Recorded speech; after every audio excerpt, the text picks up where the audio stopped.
Muito boa tarde a todos, sejam bem-vindos à nossa playlist sobre os indicadores de Bill Williams.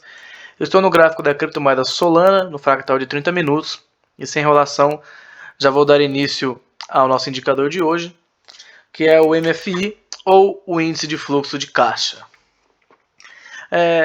Já começando a fazer um resumo sobre ele é muito parecido com o RSI em quesito de funcionabilidade, porém ele tem uma diferença primordial.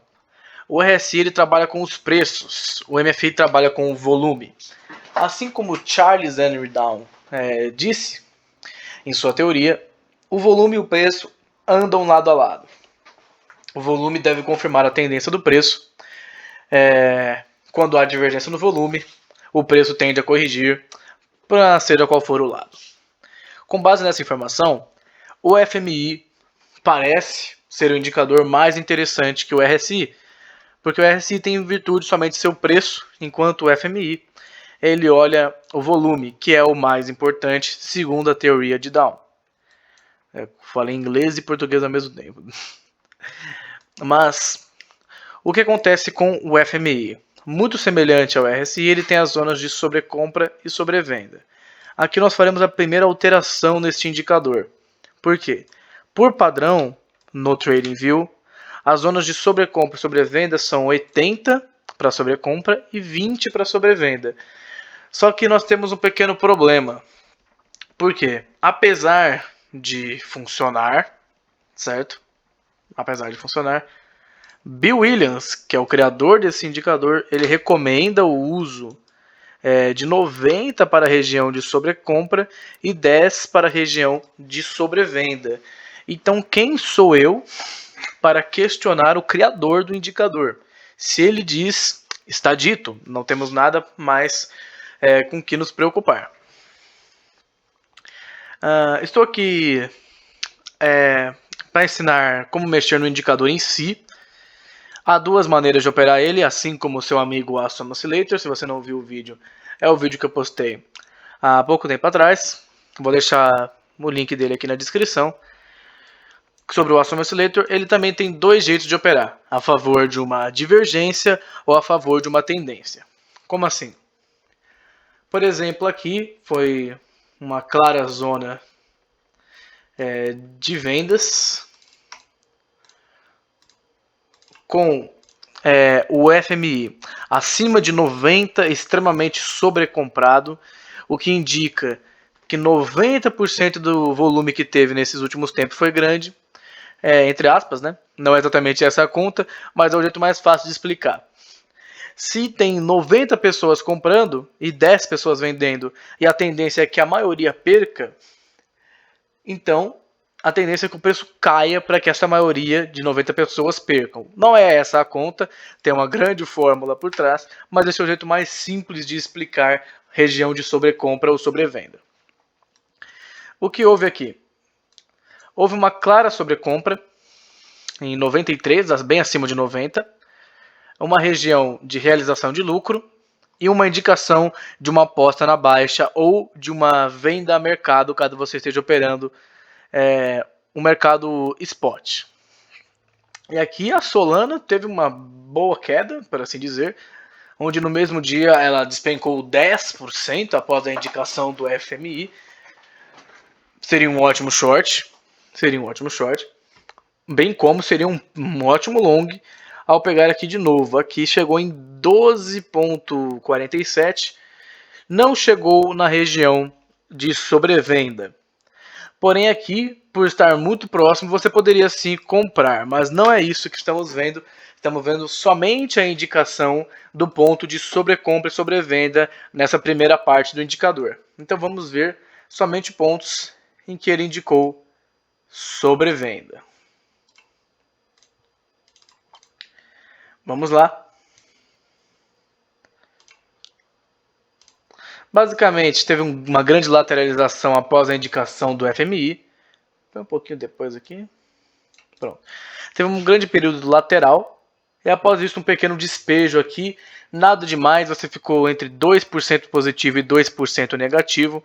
Aqui o indicador não teve o seu acerto tão grande, por ser um período lateral e ter outras formas de operar esse indicador em um período lateral. justamente por ser um indicador que se baseia muito em reversões de tendência de alta ou baixa. Ele raramente dará certo em um período lateral, a não ser que haja mudança em suas configurações. Isso veremos mais à frente. Por agora, não veremos isso. Mas, ou você saiu lucrando, perdendo 2%, ou lucrando 2%. Na média, você saiu basicamente no zero nessa operação. Não foi uma operação aceitável, por assim dizer, pelo tempo que durou, né? Você ficou mais de um dia na operação para no fim provavelmente sair no zero ou com um lucro muito mais baixo do que o anterior, né? Na mesma criptomoeda. Porém aqui, ó, mais na frente, você vê que ela demora bastante para dar indicação, né? Eu estou no gráfico de 30 minutos e ele demorou cerca de 3 dias para me indicar outra operação, com base na sobrecompra e sobrevenda, e demorou mais 2 dias para me indicar outra operação. O que nos leva a crer, né, que isso, assim como o Aston Oscillator tem a sua parte focada em tendências, a parte focada em tendências do MFI também é bem demorada. E isso pode ser problemático para algumas pessoas e bom para outras pessoas que não ligam para o tempo em si. Aqui nós temos uma aposta na baixa proveniente do FMI, com a mesma justificativa de antes. Preço elevado, zona de sobrecompra. Aqui nós temos uma indicação de short. Esse short passou um calorzinho aqui, ó, no mesmo dia ficando 2% negativo. Porém, nos dias seguintes você variou entre 2% a 7% positivo. E se você segurou até o final, você conseguiu positivar a operação em 8%. Segurar até o final é meio difícil nessa situação aqui. Eu vou supor que você segurou até o meio e conseguiu 5% de lucro aqui. Pelo simples fato daqui já está numa zona próxima a 10, na próxima sobrevenda. Então aqui já poderia dar um sinal de saída. Outro sinal de sobrevenda proveniente deste ponto.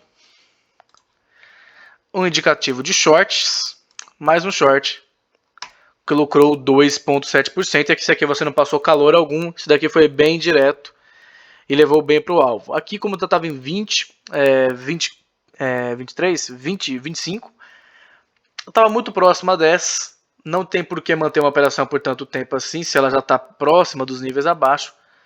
O máximo que você pode fazer é ir alavancando o stop, né? Ou seja, eu comprei aqui, apostando na baixa, então vou colocar um stop aqui. Na pior das hipóteses, eu saio com algum lucro. Isso é uma coisa interessante de se fazer, caso você não queira sair da operação. Mas normalmente, após uma indicação dessa e um lucro rápido, a melhor coisa a se fazer é lucrar e ir embora. Basicamente isso. Outra indicação de venda aqui na Solana. Solana não está muito afim de dar indicações de compra, né? Opa, peguei errado aqui. Solana não está muito afim de dar indicações de compra nesses últimos dias. Pelo menos pela estratégia de tendências, né? Aqui deu uma bela venda de 6%. Esse aqui deu para você segurar, porque você não ficou no calor em momento algum. Quedas contínuas, onde aqui ele chegou num ponto de 19, muito próximo de 10. Então aqui provavelmente era um bom momento para você sair. Ou se você não saiu aqui, você saiu na próxima vez que ele foi, por causa da outra estratégia do nosso setup. Bem, eu já mostrei esses últimos dias aqui que pelo FMI, você entrando em um short no momento em que toca sobre a compra, basicamente nos últimos dias não errou uma única vez. Teve um dia que você ficou preso na operação, não ficou lucrando muito, não perdeu muito. Teve outro dia que foi direto uma operação boa, foi direto uma operação mediana e direto uma operação boa. Mas raramente, nesses dias aqui no caso você não perdeu, mas raramente você vai perder operando a favor da tendência, assim como o Aston Oscillator. Porém aqui nós temos outra forma de operá-lo. Vamos lá. Vamos excluir todos os desenhos aqui, né, rapidamente. E voltar desde o início aqui atrás, que a gente estava focando em operar tendências. Vamos lá. Qual é a segunda forma de operar esse indicador?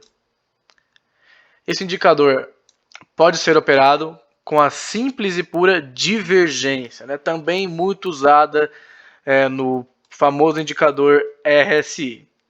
Qual é essa estratégia? A estratégia é muito simples, muito simples. Período de sobrecompra, ou próximo à sobrecompra, tanto faz. Período de sobrecompra. Aqui você aguarda uma confirmação. Qual seria a confirmação? Topos maiores com FMI menor. Por exemplo, aqui seria uma confirmação, veja, que o FMI está cada vez menor e o topo foi maior. Então você poderia entrar em um short nesse topo aqui, por exemplo. Ou se você fosse um pouquinho mais paciente, entrar em um short nesse topo aqui em cima, com FMI muito menor após entrar em sobrecompra, indicando uma grande reversão a caminho. No caso, ficou um período lateral, um período bem lateral mesmo, que rompeu para baixo, dando uma última quedinha, mas não o suficiente. Mas aqui ficou claro o jeito de operar em relação a divergências foi melhor do que o jeito de operar em relação à sobrecompra. Porque pela sobrecompra você iria entrar aqui nos 40 e pela divergência você ia entrar em 40.6 ou em 41.3. Pontos melhores. Pontos melhores. Lembrando que a divergência é bom que seja próximo da sobrevenda ou próximo da sobrecompra. Senão não faz muito sentido. Por exemplo aqui, esses dois valores estão muito próximos da sobrecompra. Então não tem muito problema você fazer uma compra em relação a esses valores aqui. Mas você fazer uma divergência em relação a esses dois valores, falar assim, ah não, tá certo, tá caindo, dois valores aqui, perdão. Que aqui ó, os valores estão idênticos, né, basicamente o mesmíssimo valor, 39.7 para 39.8, e o FMI está muito menor, logo aqui eu vou vender e alavancar para baixo. Esse não é a melhor forma de operar, por quê?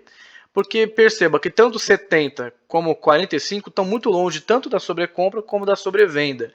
Então não é um bom ponto nem de short nem de long. Afinal, se você fez um short aqui em cima e não liquidou ele na hora que deu algum resultado e ficou só esperando o sinal do indicador, você tomou um belo fumo aqui de 4, 5%. Então, essas divergências deixe para operar somente próximas às zonas de sobrevenda e sobrecompra ou após bater a sobrecompra. Correto? Por exemplo, aqui. Aqui foi uma clara indicação de venda. Perceba estes pontos muito importantes. Bateu sobrecompra. Passou de 91 aqui no valor de 42,8 dólares. Subiu até 43,7. Só que o FMI estava muito abaixo, né? Enquanto o preço subia relativamente bastante é uma ótima frase, e o FMI, né, o índice de volume, fluxo de caixa, caiu muito, né? Então aqui você poderia entrar numa operação em um topo maior do que você entraria com base na sobrecompra. Então essa foi uma operação melhor.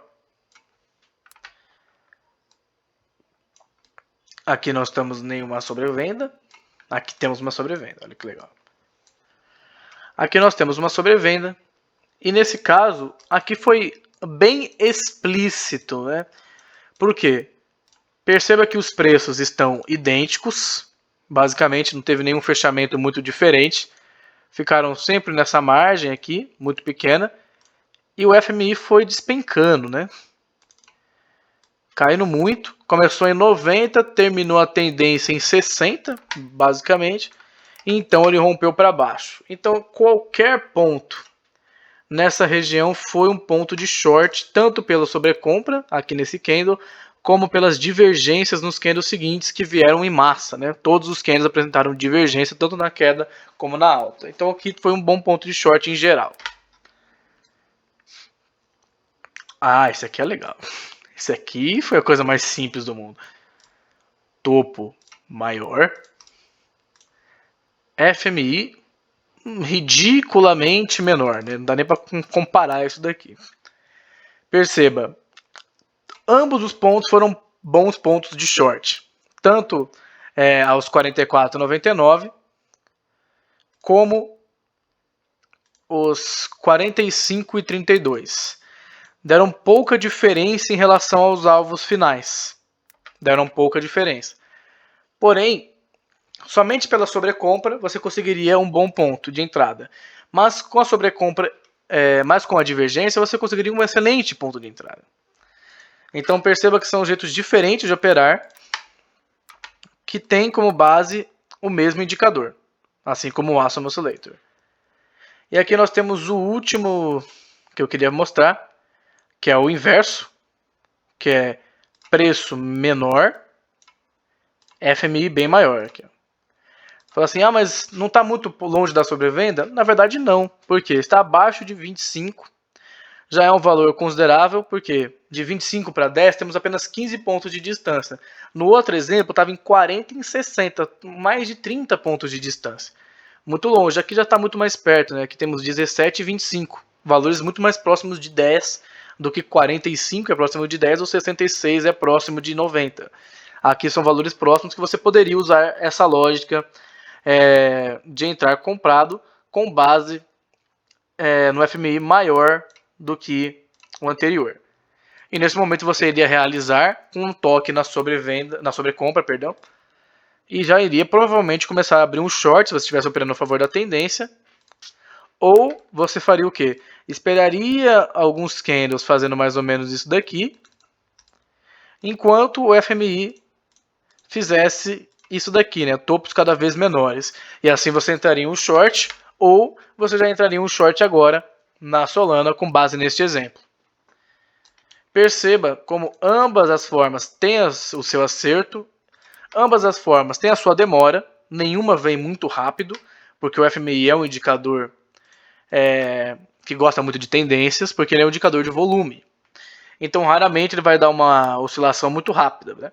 A operação mais rápida que ele teve demorou aqui as suas 7 horas. Então, não é um indicador muito rápido, como o Awesome Oscillator, que é feito para ser um oscilador de larga escala, então ele é feito para ser rápido. E mesmo assim, ainda tem algumas operações dele que não são muito rápidas. O vídeo sobre o FMI foi esse, um vídeo um pouco mais longo, ele tem um pouco mais de coisa para falar, mas eu espero que essa parte tenha ficado entendida. No próximo vídeo iremos falar sobre o Alligator, que é provavelmente o indicador mais complexo que tem sobre o setup do Bill Williams. E em breve faremos um vídeo com os 3 indicadores em um só gráfico, né? E analisando os 3 ao mesmo tempo, né? Que é como Bill Williams faz usando os seus 3 indicadores que ele mesmo criou ao mesmo tempo.